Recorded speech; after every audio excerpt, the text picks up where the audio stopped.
Señoras y señores, muy buenos días.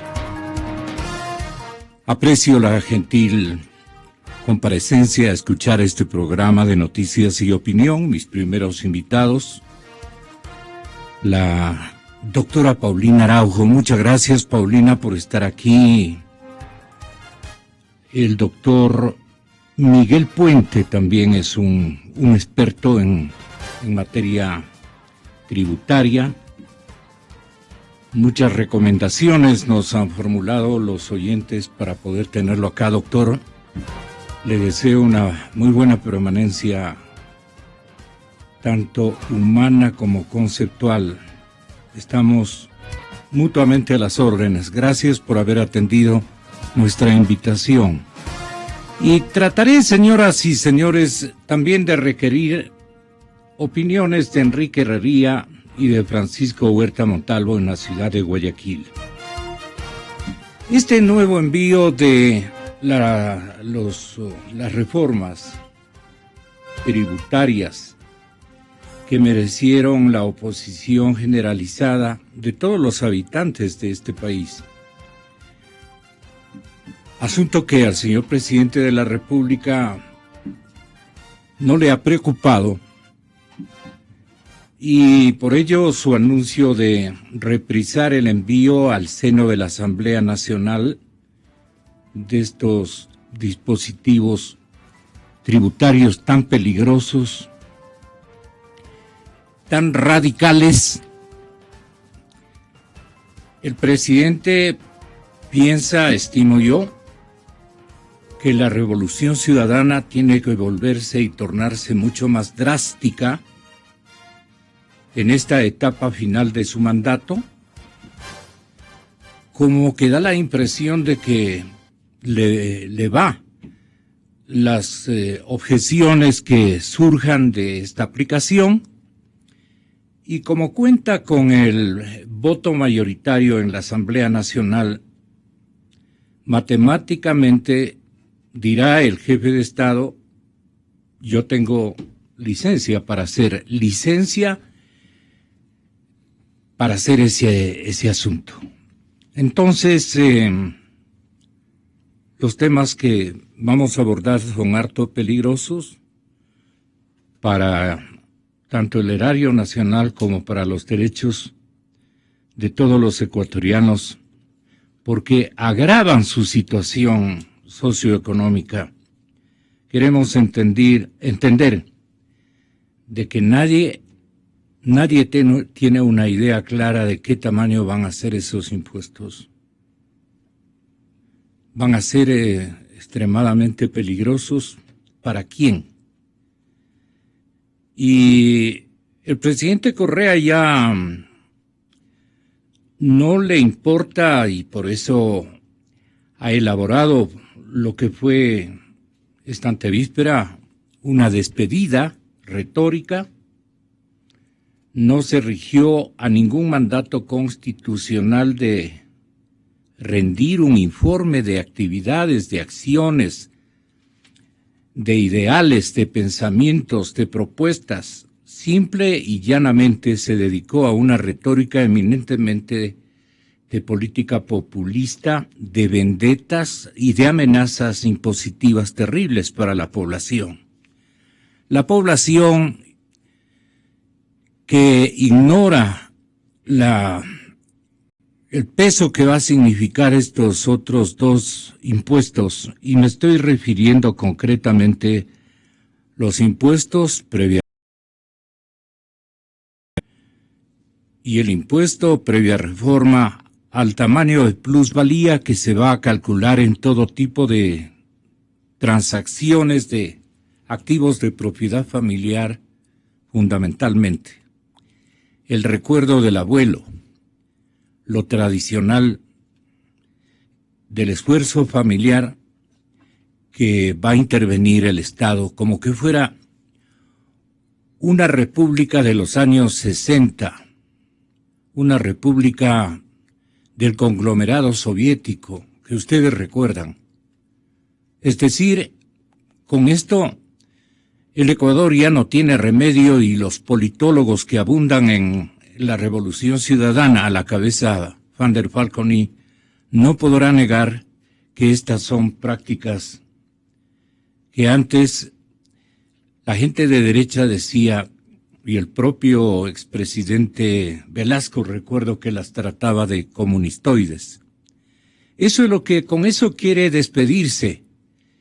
Y se ve como el presidente absorbe esa complacencia y se solaja con lo que va a pasar a constituir el renacimiento de estos dos impuestos por el impacto político y la polarización política electoral que él busca gestar. Entonces los ricos contra los pobres contra los ricos. Sin tomar en cuenta que la mayor parte de herederos más bien le han apoyado en las campañas electorales. Pero la gente, así es, esa es nuestra gente.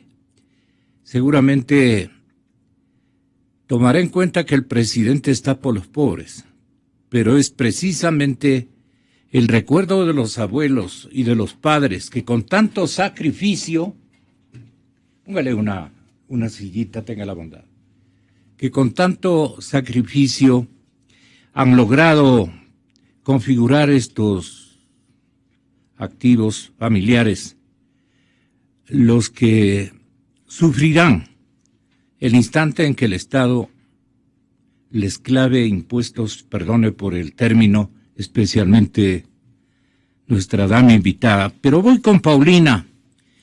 ¿Qué informó el señor presidente de la República respecto de su accionar en estos 9 años?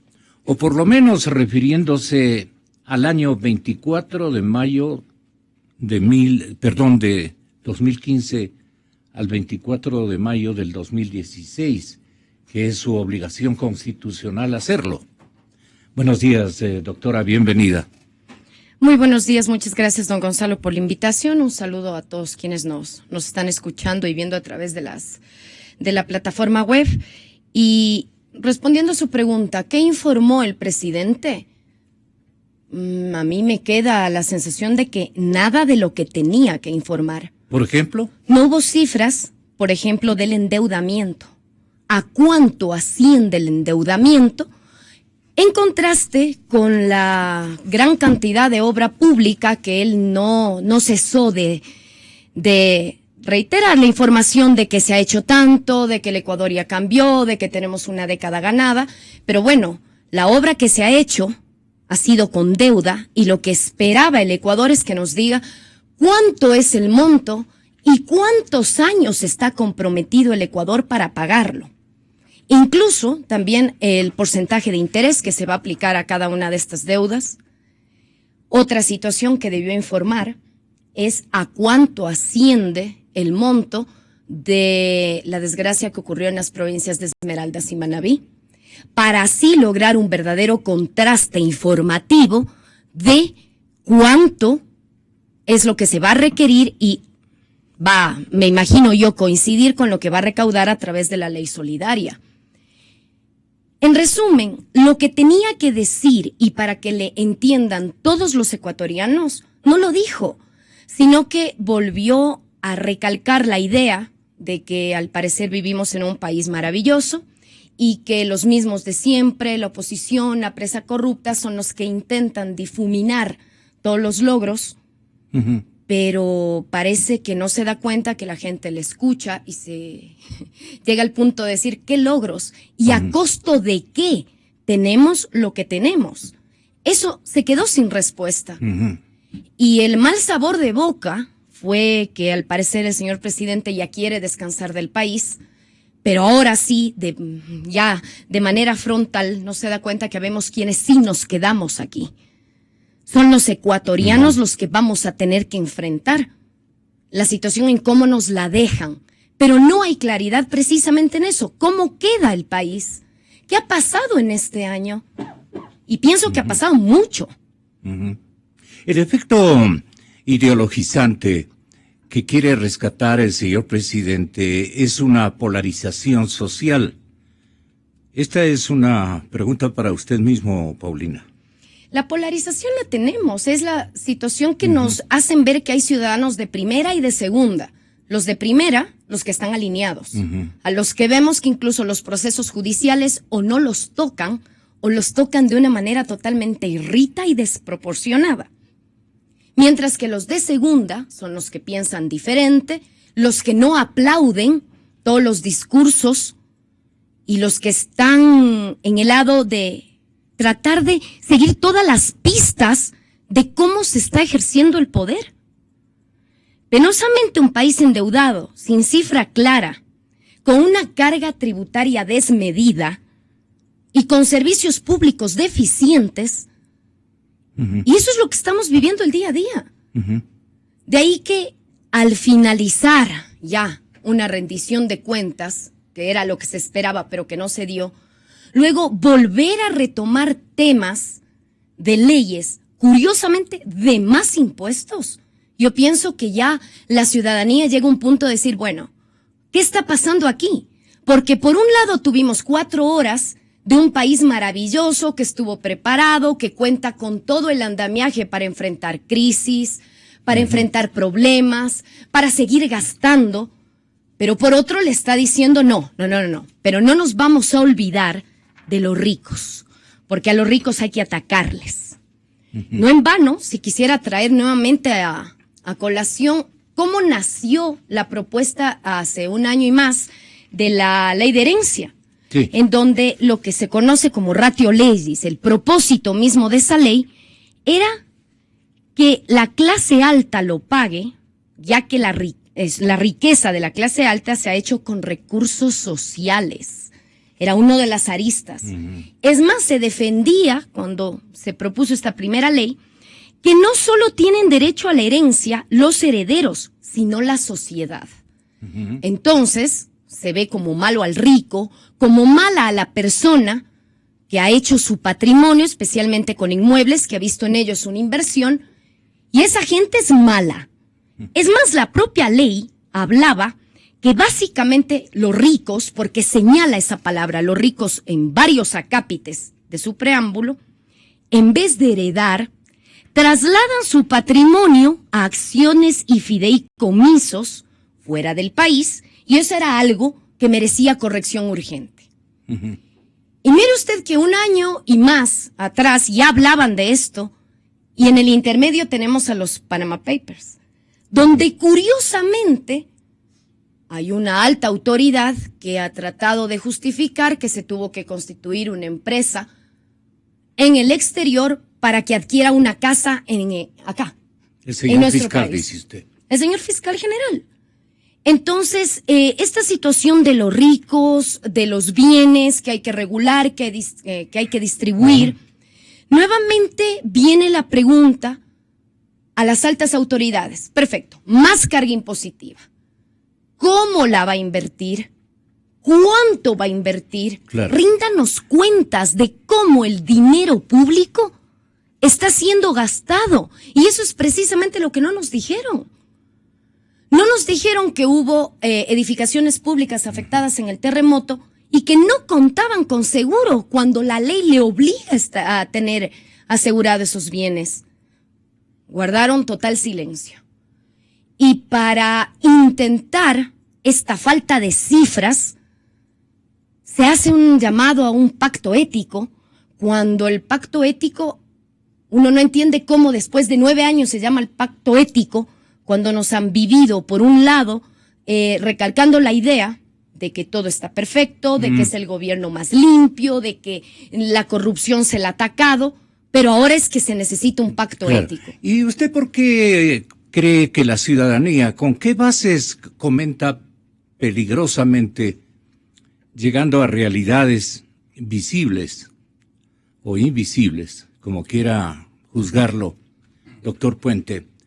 La gente comenta en cada rincón ecuatoriano, en cada mesa de conversa, en cada escenario de plática, de riquezas ocultas que han nacido al tenor de este régimen. Y esas, ¿cuándo van a ser investigadas? ¿O ese es el temor que les asiste para canalizarse de la manera como se van a canalizar a través de impuestos que enfrenten a dos sectores, los pobres versus los ricos? Usted tendrá la bondad de ejercitar una reflexión que le pido sea de carácter político, de carácter ideológico, porque usted es más un técnico en materia tributaria. Pero tiene un parecer también respecto a esto en la que nos ha insertado la plática inicial de Paulina. Si es tan amable, doctor Puente. Buenos días, Gonzalo, buenos días, Paulina, buenos días con toda la y distinguida audiencia de este programa. Efectivamente, creo que este anuncio del presidente nos llama una vez más a una reflexión acerca de cuál es el objetivo de estas medidas. Uh-huh. El presidente había mencionado, cuando retiró el proyecto de ley en junio del año pasado, que si alguien le demostraba que este proyecto de ley de herencia y de plusvalía afectaba a los más pobres o a la clase media, él lo iba a retirar definitivamente y lo iba a archivar. Yo creo que hay varias formas de demostrar que eso afecta a los pobres y que eso afecta a las clases medias. Primero, ¿cuándo comenzó la recesión del sector inmobiliario en el país? No comenzó con la caída del precio del petróleo, hagamos memoria. En junio del 2015, cuando fue anunciado y presentado el proyecto de ley, ahí comenzó la recesión del sector inmobiliario. Si no, preguntemos a los operadores inmobiliarios, a los agentes inmobiliarios, a los constructores, ¿cuándo comenzó precisamente la recesión? ¿Cuándo dejaron de vender las construcciones que se venían produciendo en el país y que se venían comercializando normalmente? ¿Cuándo fue esto? Precisamente en el anuncio de la ley de herencias y de plusvalía. Porque esta ley de herencia, más allá de que se dice que va a afectar solamente a un número reducido de personas, no es el tema de la tarifa, no es el tema de la fracción desgravada que hoy se anuncia que va a ascender a $175,000, es el tema del concepto. Esto constituye una ley de herencias, constituye una ley de castigo a la riqueza. Y en un país, lo que se debe, la ley de herencia no es una ley de redistribución de la riqueza, es una ley de castigo a la riqueza. ¿Y por qué menciono eso? Pero es una herencia. Pero es un castigo. Una sagrada herencia, como pensaban nuestros abuelos. Es un castigo. En la intervención del señor presidente, él manifestó que esta nueva tabla exenta de $175,000, es decir, que una persona que recibe una herencia igual o inferior a $175,000 no pagará impuesto a la herencia. Dice que 43,300 personas que reportaron herencia en el 2015, solo 185 pagarían impuestos. Es decir, solo 185 personas en el país pagarían impuestos. Y de ellos 76 personas pagarían más. Es decir, que se va a presentar una ley que de por sí genera tanto nerviosismo, como ya lo voy a explicar a continuación, para que 76 personas en el país paguen más impuesto a la herencia. Entonces, y se dice que es una ley de redistribución de la riqueza. Es decir, que se va a quitar un valor patrimonial a esas 76 personas para dar a quién. Se entiende que es una redistribución de la riqueza. Claro. No, después se encontró una alternativa que es que esos recursos que se recauden serán destinados para becas estudiantiles. Entonces, eso es yo encontrado. digo, eso exactamente, eso es un pretexto. Ya. Porque lo que se está haciendo es se quiere legislar para afectar a 76 personas, según las cifras que ha dado el señor presidente. 57 becas. Entonces, la pregunta aquí es, en una situación, los economistas llaman que para toda reforma de carácter tributaria, económica, existe un principio que es el principio de oportunidad. El país en este momento está viviendo unas circunstancias difíciles, no solamente por el terremoto ha venido a agravar la crisis económica de nuestro país. Y precisamente en un momento en el cual existe un déficit fiscal, tenemos un presupuesto general que está desfinanciado, tenemos un endeudamiento de casi el 40% del Producto Interno Bruto, tenemos un riesgo país que sobrepasa los 1,000 puntos. En estas circunstancias, hablar de un impuesto de herencia y de plusvalía es lo más absurdo que puede existir, porque lo que va a hacer es, no importa a quiénes afecte, no importa si afecta a 76 personas o a una persona, el tema es que el concepto como tal no es viable en estos momentos, porque es inoportuno. En otros países que se dieron cuenta que tenían impuestos de herencia de extremadamente altos, se dieron cuenta precisamente que bajo el sistema de, por ejemplo, Suecia, uno de aquellos países en los cuales existe el estado de bienestar, Así que es es. aquellos de los países en los cuales ha habido una mayor redistribución e igualdad entre los habitantes. Es el modelo de país el modelo de país que muchos quisiéramos tener. Así es. En Suecia, ¿cómo lo hicieron? Es bueno que nos comente aquello. Precisamente impuesto a la herencia extremadamente alto, lo cual produjo, y se dieron cuenta precisamente el Partido Socialista de Suecia, juntamente con el Partido Ecologista en Suecia, se dieron cuenta en el año 2005 que estos impuestos lo que hacían es desalentar la inversión. Se habían ido del país grandes grupos familiares que tenían grandes fortunas, como el grupo IKEA. Todos conocemos los famosos muebles IKEA, que son aquellos muebles que tal vez en Europa, en Estados Unidos, es el primer mueble que toda familia compra, ¿no es cierto?, para armarlo uno mismo. Sí, signo de riqueza prácticamente, ¿no? Exactamente, uno de los grandes grupos empresariales a nivel mundial, IKEA, que es un grupo sueco, se había ido de Suecia precisamente por estos altos impuestos a la herencia. Igualmente el grupo de Tetra Pak, conocemos todos nosotros los envases de Tetra Pak, también un grupo sueco. Entonces, mire lo curioso de esto, el Partido Socialista, en una coalición con el Partido Ecologista de Suecia, en el año 2005 decidieron eliminar el impuesto a la herencia. Porque se dieron cuenta, y habían unos informes de varios estudios que se habían hecho, y entre ellos de una organización muy prestigiosa en Suecia que se llama Christian Science Monitor, CSM por sus siglas en inglés, que llegaba a conclusiones tan interesantes como las siguientes. El impuesto a la herencia estaba haciendo que todo sea más difícil. Y decía también este informe que el impuesto a la herencia era una receta para el desastre económico. Entonces, esto no lo dice la oposición. No lo dicen los partidos de oposición en Ecuador. Esto lo han dicho estudios especializados, técnicos, que no tienen una influencia política, sino técnica, en un país, como digo, en el cual se vive el estado de bienestar de una manera tan desarrollada que muchos de los países han tratado de evocar. Y estos mismos estudios en Suecia se llegaron a determinar que, algo que no es tampoco ninguna novedad, que a mayor presión fiscal, a mayores impuestos, existe mayor incremento de la evasión fiscal. Entonces, Suecia había invertido 200.000 millones de dólares, 200.000 millones de dólares en controlar figuras que se creaban para precisamente obtener una reducción de las altas tasas de herencia y patrimoniales que tenían en Suecia. Entonces, ante esos gastos grandes que se realizaban, la alternativa fue, y insisto, y vuelvo a repetir, en una coalición entre el Partido Socialista y el Partido Ecologista de Suecia, decidieron retirar y suprimir el impuesto a la herencia. Pero esto no solamente lo ha hecho Suecia. El impuesto a la herencia existe una tendencia de que otros países como Austria, Canadá, Hong Kong, India, Israel, Nueva Zelanda, Noruega, Rusia, Singapur, todos estos países que he mencionado, creo que son ejemplos de países que están en procesos de desarrollo y de crecimiento económico, que están yendo hacia un desarrollo y un fortalecimiento de la riqueza nacional. Y que eso, generar riqueza no es un pecado, generar riqueza es necesario en un país, porque el país que no genera riqueza es un país que está destinado al fracaso. Y estos países han eliminado los impuestos a la herencia. Pero no nos vayamos a esos grandes ejemplos que he puesto. Veamos qué pasa donde nuestros vecinos.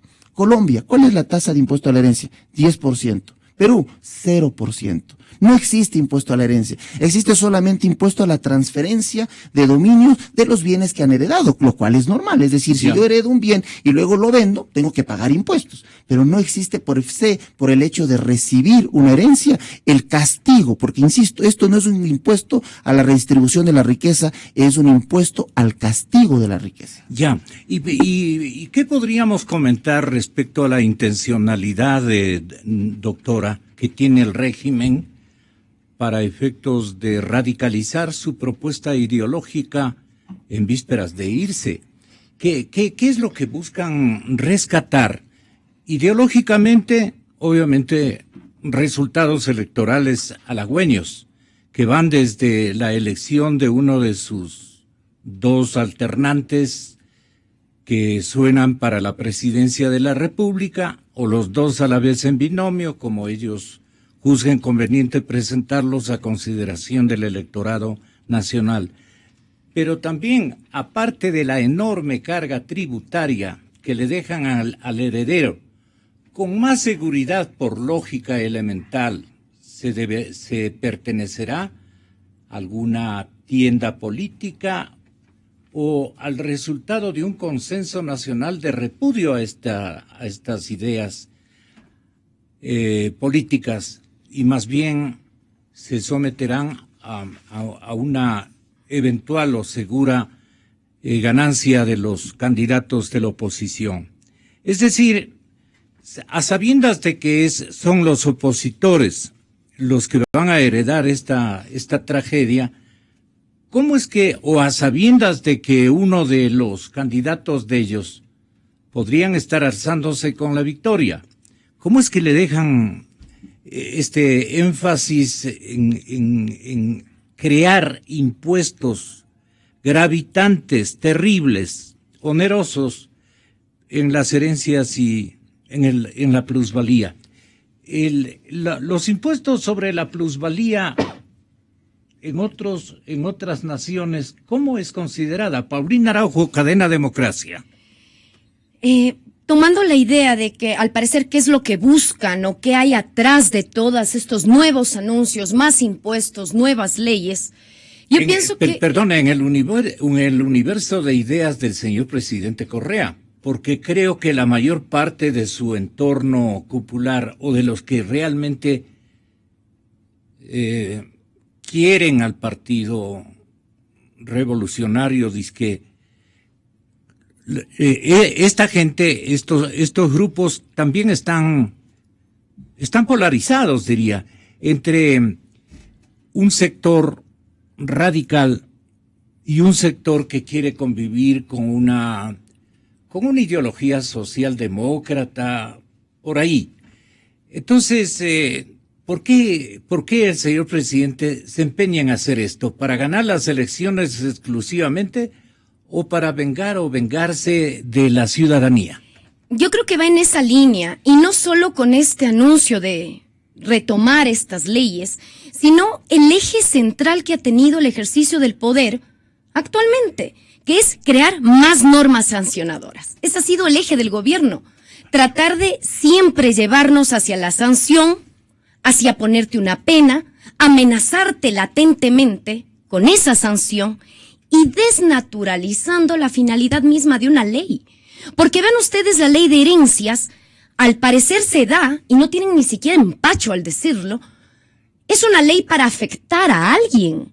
Pero mire usted la idea tan incongruente de que desde el poder lo que se busca son leyes para perseguir a tal sector. Acá será los ricos.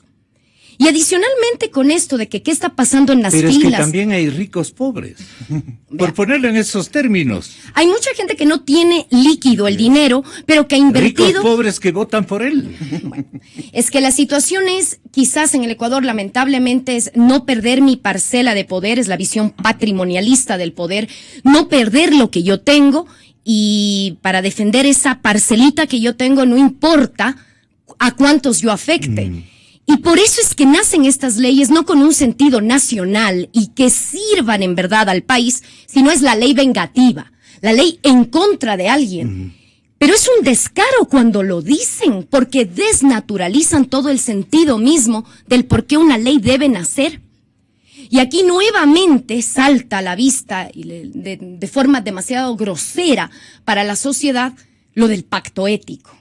Porque el pacto ético es meras palabras, porque hemos visto cuántos casos de corrupción se ha denunciado. Ha habido incluso la Comisión Anticorrupción, gestada por varios ciudadanos notables. ¿Y qué es lo que se ha hecho con la gente que ha denunciado la corrupción? Perseguirle. Nuevamente, sanción, represión, acciones legales en contra de quien se atreve a cuestionar lo que están haciendo. De ahí que se desnaturaliza, como ya lo he dicho, leyes, la finalidad misma de los tributos, porque aquí lo que claramente se busca es perseguir a los ricos, y no logran explicar, si esta ley se va a aplicar a tan poca gente, entonces ¿por qué la expiden? ¿Por qué la necesidad de cada vez que hay una intervención pública hacia la nación, sea los sábados o en este mal llamado informe a la nación, al parecer lo que buscan es generar ese efecto en la sociedad de ¿y ahora qué va a pasar? ¿Qué nueva medida va a haber? Y esa inseguridad la estamos viviendo todos. Y yo pienso que eso es lo que no se le va a perdonar a un gobierno que todo el tiempo ha recalcado que ganó en las urnas, que ha contado con el mayor apoyo histórico en el país, cuando es un gobierno que siempre nos sigue trayendo a colación hechos de hace 17 años y de los últimos 9 años no nos rinde cuentas. Y cuando se le pide que rinda cuentas, se enoja, porque también nos dejan heredado un fenómeno bastante doloroso en el Ecuador, que al parecer el honor o el buen nombre del funcionario público es intocable y todas las libertades de los ciudadanos deben estar sometidas a lo que la autoridad diga.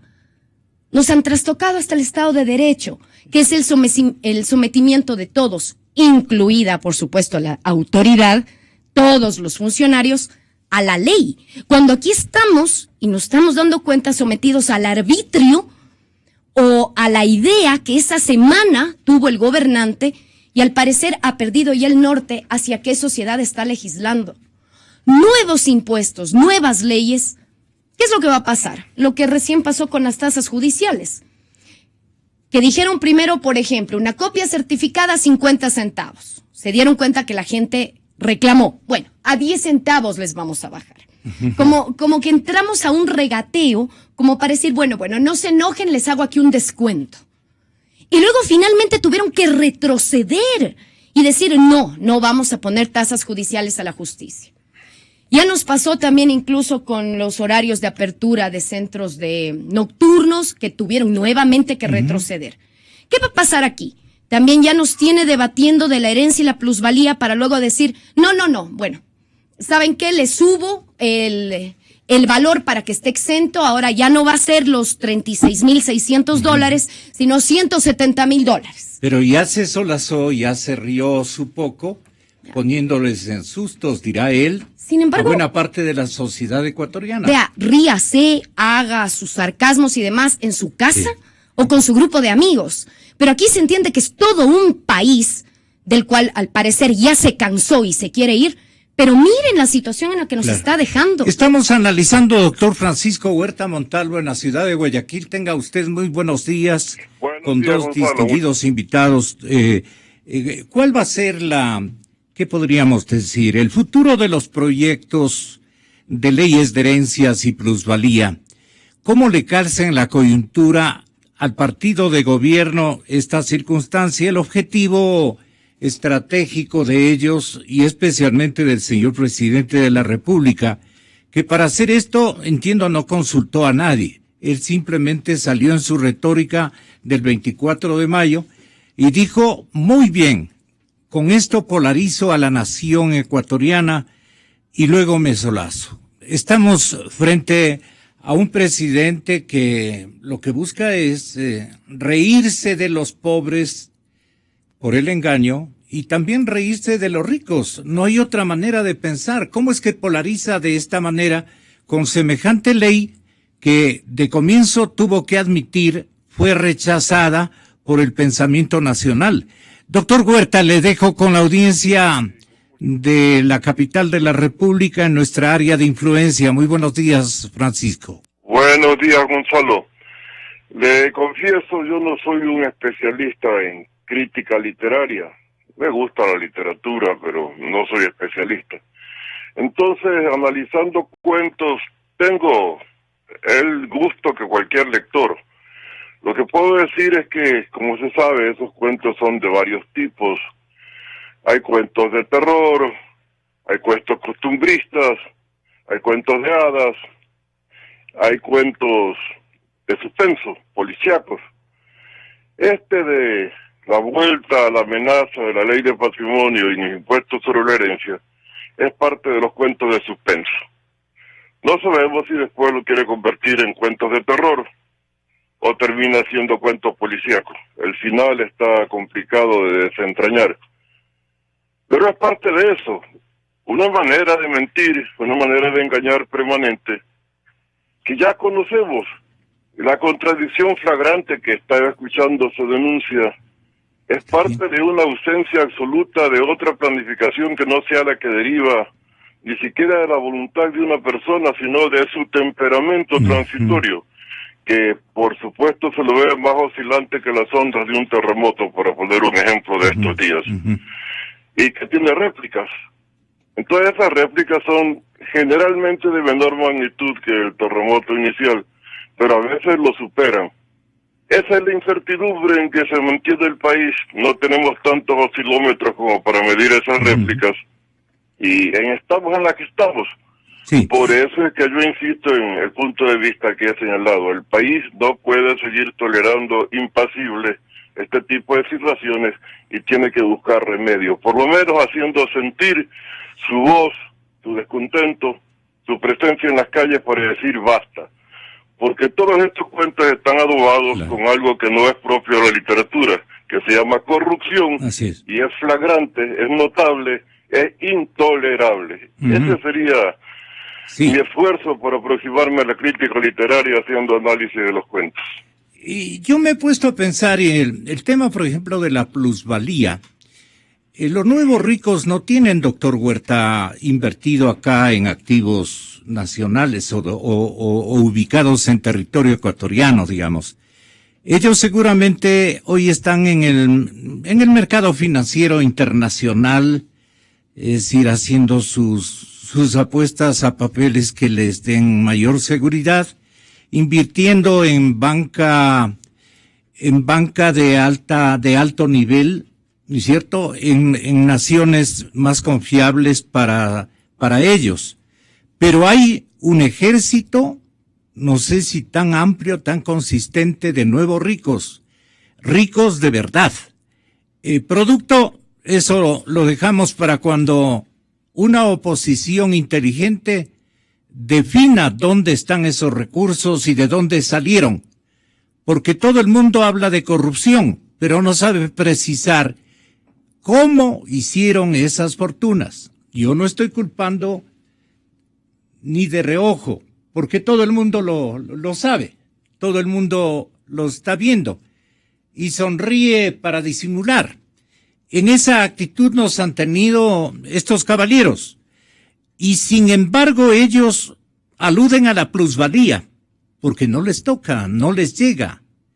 El golpe es maestro porque las herencias, no tan maestro por el lado de las herencias, porque las herencias más bien son una especie de patrimonio tradicional de los sectores de media baja y popular, la gente especialmente del campo. ¿Cómo dividiría usted los agravamientos de la situación económica de estos sectores populares a los que, engañándoles de que es una polarización entre ricos y pobres, les va a serruchar el piso con estos impuestos que van a ser muy gravitantes en la economía de esta pobre gente? Quisiéramos un análisis. Sí, el tema es complejo, Gonzalo. Así es. Ese tampoco puede ser analizado con la seriedad del caso porque faltan datos. Pero déjenme hacer algunas precisiones a su comentario. Primero, las denuncias de corrupción, en algunos casos yo mismo las he hecho en concreto. Cuando yo digo que en el país estamos en riesgo de convertirnos en una narcodemocracia, estaba advirtiéndole a la República lo que estaba significando la toma por parte de los agentes del narcotráfico del control de la República. Desgraciadamente, eso dejó de ser un riesgo y es una evidencia cotidiana. Allí no hay nada que comprobar, o se le va a pedir certificado notarial a los narcotraficantes de cada embarco. Veamos la magnitud de los adictos para tener idea de la magnitud del narcotráfico. Antes decíamos ser país de tránsito, ahora producimos y consumimos y lavamos. Eso está clarísimo, allí no hay nada que hacer. Otra corrupción, la vinculada al tema petrolero. ¿Cómo puede ser que la repotenciación de la refinería de Esmeraldas, en el valor ofertado por la propia empresa que la construyó, sea casi 10 veces inferior a aquel que terminó costando? Allí hay una clara corrupción, allí hay un sobreprecio. Y se ha denunciado con nombres y apellidos quiénes son los beneficiarios. porque se le vende a China a través de intermediarios que reembarcan cerca de las costas de los países centroamericanos a otras empresas que le venden a China a otro precio. Eso se llama corrupción. Y no quiero acordarme, porque me duele especialmente la que tiene que ver con salud, en la construcción de hospitales, en la contratación de personal extranjero, en la contratación de ambulancias, que el país no puede olvidar, en la venta de medicamentos. Allí ha habido denuncias concretísimas. Hubo una ministra que hizo 2 veces fortuna. La primera se la robó el marido. Lo que pasa es que la impunidad no significa que no haya corrupción, sino que además hay impunidad, que es otra forma de corrupción. La Administración de Justicia también tiene mucho que decirnos sobre el futuro. Pero entonces, ahí hay un factor. En cuanto a una mal lectura de Piketty, este economista que ha estado revisando lo que el marxismo clásico denomina plusvalía y cómo funciona en las actuales circunstancias, evidentemente que sí hay que reformular los mecanismos en que el dinero produce y genera más riqueza, pero no podemos eliminar el dinero en ningún sistema como medio de generar más riqueza. Y no podemos eliminar el mercado como un factor que si no se lo controla distorsiona, pero que si se le elimina es una torpeza imposible de cumplir. Porque las leyes del mercado ahí están. No podemos derogar la oferta y la demanda, y eso sigue funcionando en un mundo de predominio capitalista. Que hay que buscar que el reparto para la redistribución disminuya la desigualdad. Obvio que sí, pues. Si nosotros, y lo he dicho repetidamente, no hay ningún descubrimiento neorevolucionario del siglo XXI, somos de los países más inequitativos del mundo. No digo más pobres, digo más desiguales, más inequitativos. Sabemos que en África hay más pobreza, pero la brecha entre los que tienen y los que no tienen es menor. Aquí se ha agrandado, y los nuevos ricos son una contribución al incremento de la brecha, por desgracia. Esa es la situación, allí no hay ningún misterio, y el país tiene que reaccionar frente a esto para que no ocurra que saliendo de esto que se llama pseudo izquierda, volvamos a una derecha que es la que dio lugar a esta pseudo izquierda en el poder. Por eso insisto, hay que buscar por el centro, pero como hay muchos cambios que hacer, hay que buscar centro izquierda, porque más allá es también una utopía que, como señala Salvador Quispe, apenas resulta con el 4% de los votos, y tampoco queremos ir a eso. Queremos un país que donde la certeza y la seguridad permitan producción. Creemos que hay que atender a la vocación natural de la República y sus recursos. Lo que hay que hacer es valor agregado a nuestra producción agrícola para ser un país agroindustrial desarrollado, que eso existe en el mundo, como Australia, Nueva Zelanda. No podemos pensar en desarrollo científico-tecnológico, sino como oportunidad de aplicación en ese terreno agroindustrial. Pero el cambio de la matriz productiva lo que ha significado es la matriz productiva de unos pocos en beneficio de otros nuevos, que les molestan a algunos viejos ricos, pero que en definitiva han sido el sistema de redistribución de la revolución ciudadana. Pero eso no le sirve al país. Esa redistribución no queremos. Qué verdad más grande. El comentario que por supuesto requiere un análisis profundo de la real situación a la fecha, de la potencialidad productiva del país, de nuevos rubros a explotar como turismo, con los cuidados de lo que el turismo puede generar y ha generado en varios países del mundo, tenemos experiencias, y lo vinculado a temas como narcotráfico, que son parte de las complicaciones globales de estos tiempos. Doctor Huerta, ¿y cuál es el futuro de estos 2 proyectos que los aludíamos desde comienzos de mi programa a las 7?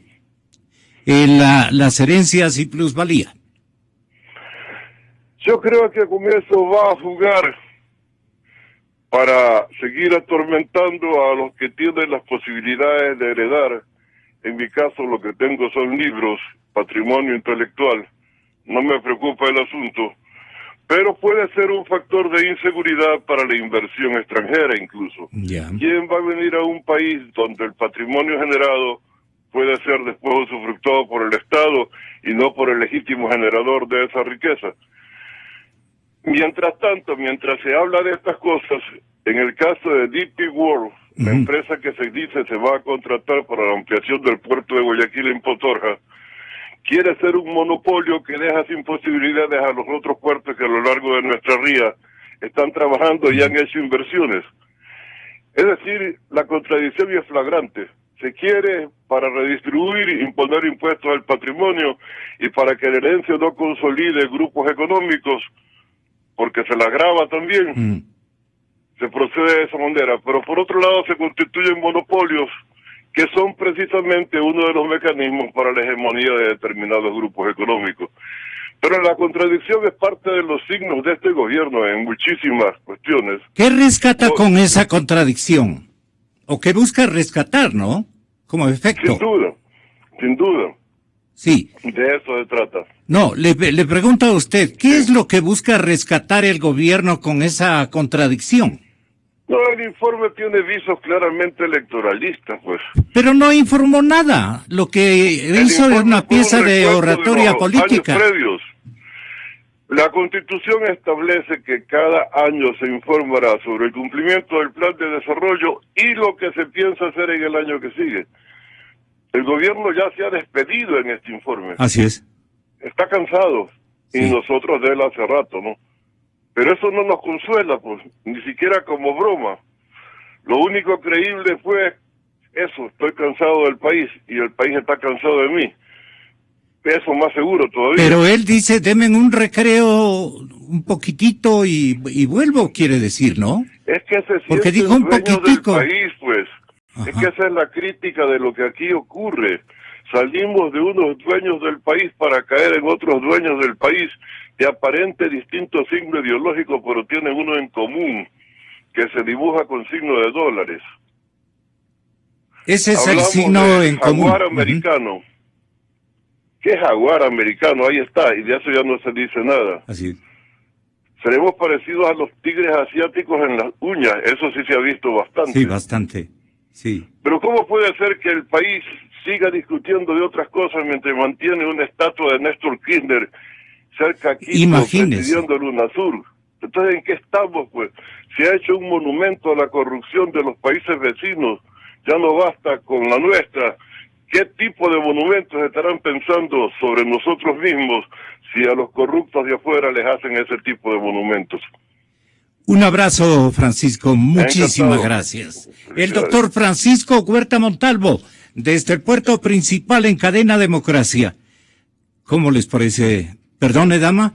Voy con el doctor Puente. ¿Qué le parece las coincidencias del análisis que ustedes venían formulando con un seguimiento coherente? Obviamente Pancho Huerta también cree lo mismo, casi lo mismo. Muy atinado, coincido plenamente con Francisco. Creo que este proyecto que se está reviviendo, el proyecto de herencia y de plusvalía, yendo básicamente al contenido de esos proyectos, es terrible ese contenido. Porque el impuesto de herencia, el proyecto de ley de impuesto a la herencia, establecía subir la tasa marginal o la tasa que se paga sobre la fracción excedente. Actualmente en el país, para que tengamos una idea, esa tasa, es decir, el que más impuesto tiene que pagar una tasa marginal del 35%. Y se proponía en el proyecto que esa tasa llegue a ser del 77.5%, es decir, la tasa de impuesto a la herencia más alta del planeta. Ecuador se convertía en el número 1 en el ranking de impuestos a la herencia en el mundo. Como se dieron cuenta que, lo que hablábamos hace un momento, esto de lanzar ideas y luego entrar en una negociación, ceder un poco y cosas por el estilo, dijeron no, vamos a cambiar esa tarifa que era la tarifa general, la tarifa más alta del 77.5, y vamos a dejarla solamente en aquella que era para los beneficiarios directos, es decir, los legitimarios que se conoce, que era la tasa más alta del 47.5% como tasa marginal. Esa tasa igual es una de las tasas más altas del mundo. Y el impuesto de plusvalía, ¿cuál es la justificación para establecer una tarifa del 75% sobre la ganancia extraordinaria? La justificación es de que el Estado ha realizado inversiones y que los particulares se han beneficiado de esas inversiones. Mi respuesta es, ¿y para qué más sirven las inversiones estatales si no para eso?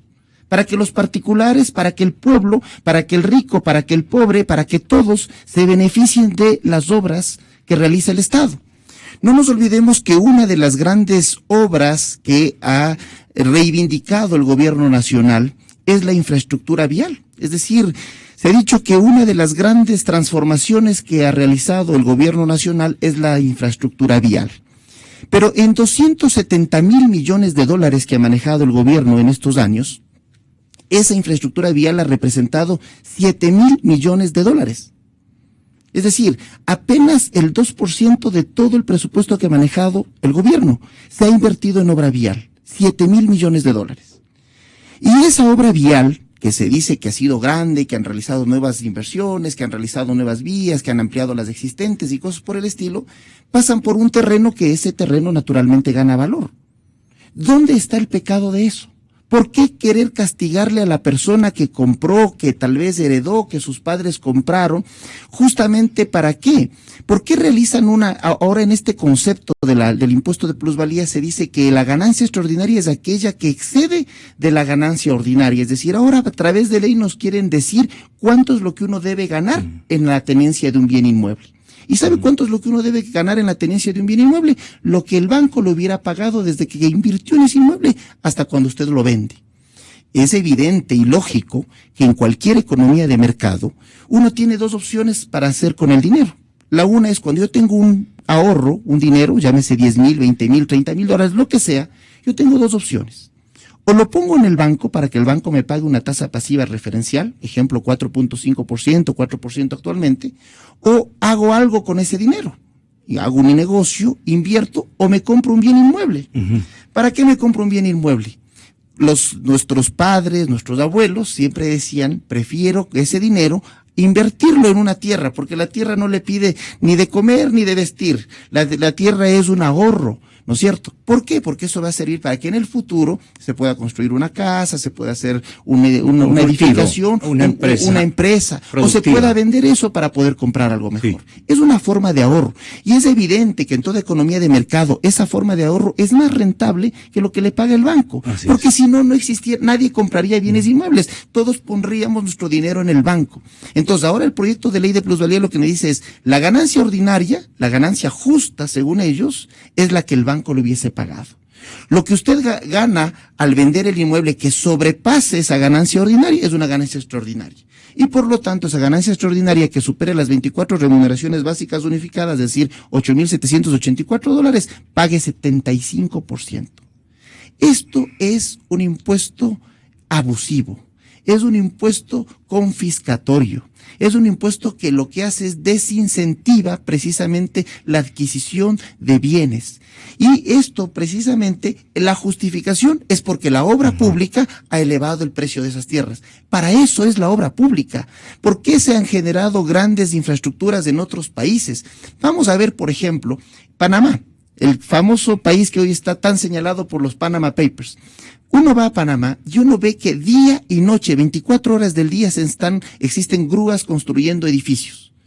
Vamos a los países vecinos. Colombia, existe un impulso a la construcción. Vamos a Perú, existe igualmente un impulso a la construcción. En alguno de estos países se les ha ocurrido que cuando una persona venda ese inmueble y gane algo que tiene justo derecho a ganar, pague 75%. Eso es un absurdo sin nombre. Y por esa razón es que el país lo que necesita en este momento es confianza. Y estas medidas, insisto, el pretexto de esto es que esto afecta solo a unos pocos.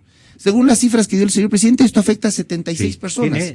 ¿Podemos acaso legislar, como bien decía Paulina, para afectar a un grupo de personas? Eso es contradictorio, eso no tiene presentación alguna, y lo que el país necesita en estos momentos difíciles es confianza. ¿Cómo un inversionista extranjero puede venir al país a invertir si sabe que por el simple hecho de invertir en el país, de generar una empresa y posiblemente generar un bien inmueble, y si el día de mañana ese extranjero fallece, esos inmuebles que están acá en el país van a tener que pagar un impuesto a la herencia que en el mejor de los casos, como ya se ha planteado, será del 47.5%. Entiéndase, la tercera tarifa de impuesto a la herencia más alta del mundo. Es decir, ya quisiera que Ecuador esté en esos rankings de primero, segundo, tercero en la región en inversión extranjera, pero lastimosamente en inversión extranjera estamos en la cola, pero en tarifa de impuesto a la herencia estamos en el top 5. ¿no? Y en la tarifa de impuesto a la plusvalía estamos en el número 1. Esto es un absurdo. No se puede permitir que se planteen reformas legales que lo que hacen es, van en sentido contrario de lo que el mundo está haciendo. El mundo desarrollado, las economías de escala, las economías de mercado, lo que hacen es precisamente dar facilidades para que el inversionista pueda venir al país con reglas claras, con estabilidad tributaria, sin cambios normativos. Veía en una noticia por parte del sector empresarial que en los 9 años se han producido 27 reformas tributarias, 27 cambios normativos a las normas tributarias. Esto es una afectación directa a la seguridad y a la confianza. Gracias que es lo que el país por su necesita. punto de vista, doctor Puente. Lo final. Paulina, el señor presidente no nos está de nuevo entreteniendo con la discusión de estos dos impuestos, a la plusvalía y a la herencia y a la plusvalía, en tanto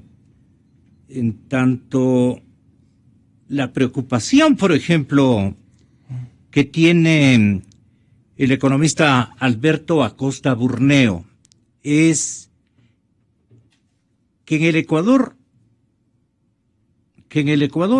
le pido atención a la ciudadanía, que en el Ecuador estamos nosotros contemplando tranquilazos una disminución del circulante que se está viendo en cantidades muy preocupantes y que por ese motivo en las redes el señor gerente del Banco Central, el señor economista Martínez, está haciendo su propia campaña de bienvenida al dinero electrónico. Un hombre de empresa me decía, aquí momento apostarle al país es muy difícil, tremendamente difícil este instante, porque no hay futuro. Lo que va a ocurrir aquí es que van a desdolarizar la economía. Y eso es lo único que les interesa como objetivo incluso de vendetta política y de vendetta conceptual e ideológica. Por lo menos Alberto Acosta Burneo se mostró preocupado ante la disminución de este circulante y dijo, por este motivo el régimen está tomando acciones disimulatorias como el tema del dinero electrónico. Veamos lo que piensa Alberto. La economía en la actualidad está perdiendo liquidez.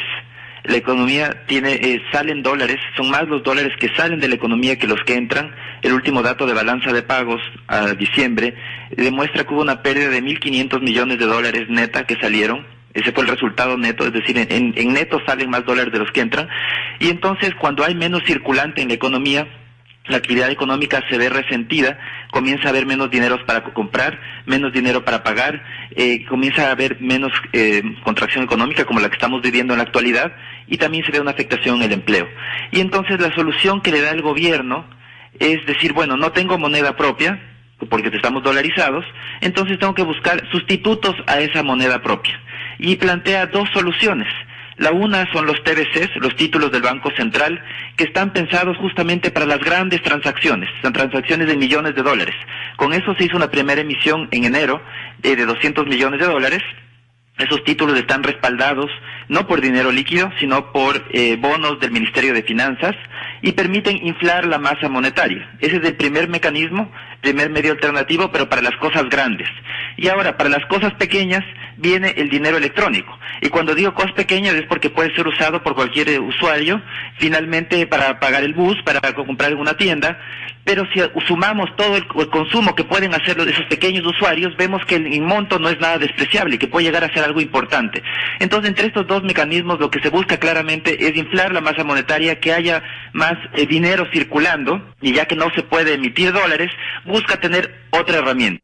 Exa FM. La otra herramienta es preocupante. Estamos hablando de la desdolarización como objetivo central de este régimen, que aparenta estar preocupado y lo quieren detener. Pero usted sabe a dónde va el apuntalamiento de la alternativa del dinero electrónico. ¿Cuál es el momento en que termina ese concierto de esperanza? Y tiene que el país someterse a una moneda nacional urgente, porque ya no hay cómo respaldar al dólar. Estos temas antes teníamos incluso prohibiciones y desde luego que tenemos, porque es complicadísimo. El problema es que ya no estamos especulando. El problema es que esto se hizo realidad. Las amenazas que nos ofrecían visionarios economistas que sabían hacia dónde apuntaba el enemigo fundamental de la dolarización, el presidente de la República y su grupo, han logrado su propósito, porque le han desarmado de respaldos a la divisa. Y esto saben los banqueros. Un gran banquero sabe perfectamente que hacia allá están corriendo a todo ritmo, a todo gas. Entonces, ¿qué opinión tiene usted desde el lado legal? ¿Cómo está esto apreciando y absorbiendo y asimilando y procesando la ciudadanía? Yo pienso que la ciudadanía en este punto llega a decir, ¿por qué tantas medidas, incluso esta alternativa del dinero electrónico, cuando lo primero que se esperaba que haga el Estado sea preguntarse, ¿por qué el dinero sale? O sea, haciéndose esa pregunta, el Estado dirá, no le estoy dando seguridad, estoy poniendo trabas y al fin de cuentas estoy motivando y alentando que el dinero salga del Ecuador. No hay certeza, las leyes cambian. Y adicionalmente, al crear, ya no solo ciñéndonos a esta nueva propuesta de la herencia y la plusvalía, ya hoy por hoy tenemos nuevos impuestos vigentes y los oyentes lo tienen que tener claro. Si es que usted no los paga, más allá de que el Servicio de Rentas Internas va a estar alerta, adicionalmente hay un delito que se llama defraudación tributaria, que está vinculado al no pago de impuestos. Y será el mecanismo, obviamente, que le gusta mucho al Estado, la represión, la sanción, la amenaza de cárcel, que va a estar latente. No vaya a ser que se les ocurra para que fragüe la idea del dinero electrónico y así lograr solventar el punto inútil que tuvieron para lograr mantener el dinero en el Ecuador, siendo un país serio, que brinde seguridad. No lograron. El dinero se fue. Y ahora el dinero electrónico, ¿cuál va a ser la última arma que tengan? Que hagan una reforma al Código Orgánico Integral Penal y digan que quien no acepte en ciertas transacciones dinero electrónico se va a la cárcel. Es lo que hemos visto siempre en este tipo de talante de regímenes, se acude siempre a la amenaza de sanción. Y pienso que más allá de todos los nombres de impuestos que tenemos ahora, tampoco nos han contestado. ¿Estos impuestos para qué? Para solventar al fin de cuentas los errores de buena fe de los funcionarios. Porque por un lado le dicen que no, que va a ser, por ejemplo, para la reconstrucción, cuando a la par vemos que ya están comprometidos créditos con organismos internacionales para la misma reconstrucción. Uh-huh. De ahí que no encontramos una congruencia, y más cuando ha habido un gobierno que nos ha hablado de la obra pública, primero sin decirnos cuánto se ha endeudado, cuánto costó, si es que los costos eran justos. Y adicionalmente hay que recordarle que la obra pública no es favor, la obra pública es obligación. Porque al fin de cuentas, los mismos impuestos que nos ponen a todos los ciudadanos, se entiende, van a financiar toda esta prestación de servicios y de obras que están a cargo del Estado. Pero al fin de cuentas, y esto le puede preguntar a cualquier persona en la calle. Dice, ¿usted confía? No, yo prefiero tener mi dinero en el colchón. Ya no creo nada, cada día es cambiante, ya veo que mi poder adquisitivo está golpeado, no es el mismo.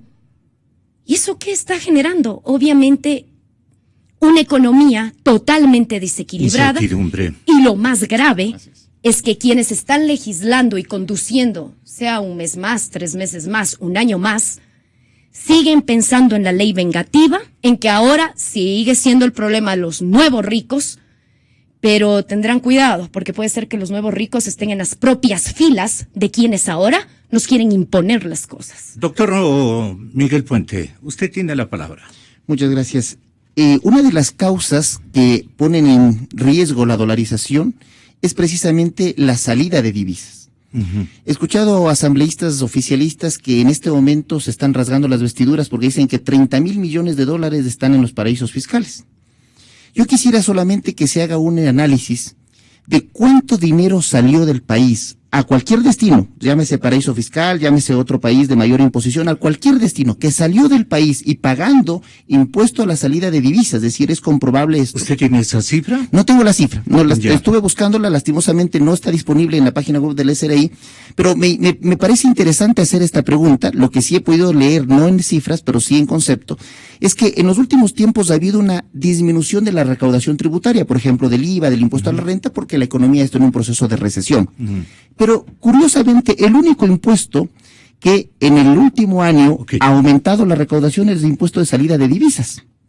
Entonces, ¿quiénes son los responsables de que hayan salido tantas divisas del país? Precisamente, y no es coincidencia, a partir de junio del año pasado, fueron precisamente quienes anunciaron este impuesto de herencia y de plusvalía. Más bien estimuló la salida de divisas. Es decir, yo inclusive en el ejercicio profesional conocí casos con generó temor, incertidumbre, clientes que me dijeron, prefiero sacar el dinero, pagar el 5% que poner en riesgo el 100%. Esa cifra es clave, ¿no, doctor? Esa cifra es clave, lastimosamente, como digo, la busqué, pero no está disponible. No, y ahora que lo anunciamos aquí, la van a refundir. Sería importante que el Servicio de Rentas Internas nos proporcione cómo ha ido la recaudación del impuesto de salida de divisas, y una fecha clave es desde junio del 2015, cuando fue presentado. Perdón, ¿me repite? Junio del 2015. El 5 de junio del 2015 se presentó el proyecto de ley de herencia y de plusvalía.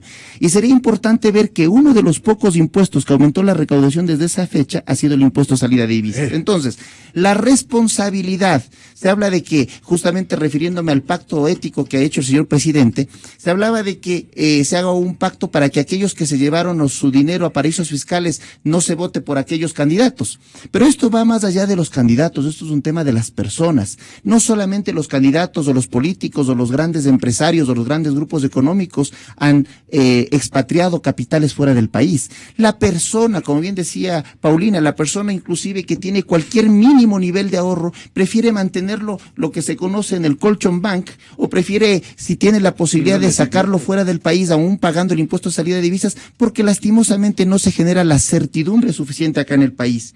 Y justamente para que nosotros podamos tener certeza en el dólar, en el mantenimiento de la moneda nacional, que ojo, el dólar tiene una aceptación del 80%, es decir, si a la gente se le pregunta si prefiere mantener el dólar o que se cambie de moneda, más del 80% de la gente prefiere mantener el dólar. ¿Por qué? Porque el dólar ha permitido que la gente pueda tener acceso a poder adquirir determinados bienes por la estabilidad.